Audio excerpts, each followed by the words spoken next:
شروع اللہ کے نام سے جو بڑا مہربان اور نہایت رحم فرمانے والا ہے۔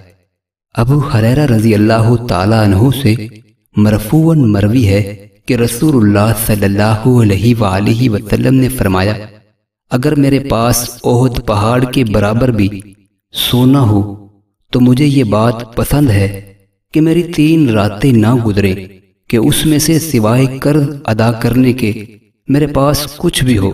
رسول اللہ صلی اللہ علیہ وآلہ وسلم نے فرمایا، اللہ کے راستے میں ایک صبح یا ایک شام گزارنا دنیا اور جو کچھ اس میں ہے سب سے بہتر ہے۔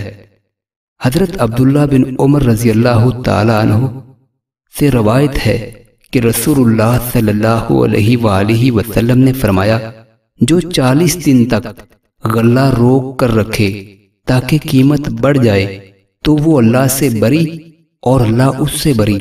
رسول اللہ صلی اللہ علیہ وآلہ وسلم نے فرمایا، ہم جس شخص کو کسی کام پر متعین کریں اور اسے اس پر تنخواہ بھی دیں تو وہ شخص جو اس سے مزید مال یعنی رشوت یا فوائد لے گا وہ خیانت ہوگی۔ معزز ناظرین، نبی کریم صلی اللہ علیہ وآلہ وسلم کا اسوہ مبارک تو یہ تھا کہ اگر میرے پاس احد پہاڑ کے برابر سونا ہو تو میں اسے راہ خدا میں وقف کر دوں، لیکن دوسری طرف ہمارا مزاج اسوہ حسنہ سے لگاؤ نہیں کھاتا۔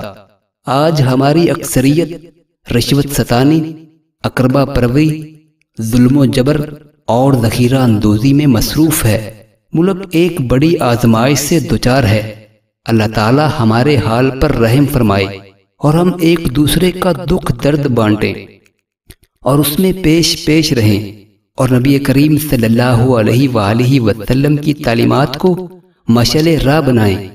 اللہ تعالیٰ ان لوگوں کو جو سیلاب کی اس آفت میں اپنے بھائیوں کا پرسان حال بن رہے ہیں، اللہ ان کے حوصلے جوان رکھے اور ہمیں بھی توفیق دے کہ ہم بھی اس کار خیر میں حصہ لیں اور ہمیں اجتماعی توبہ و استغفار کی توفیق بخشے۔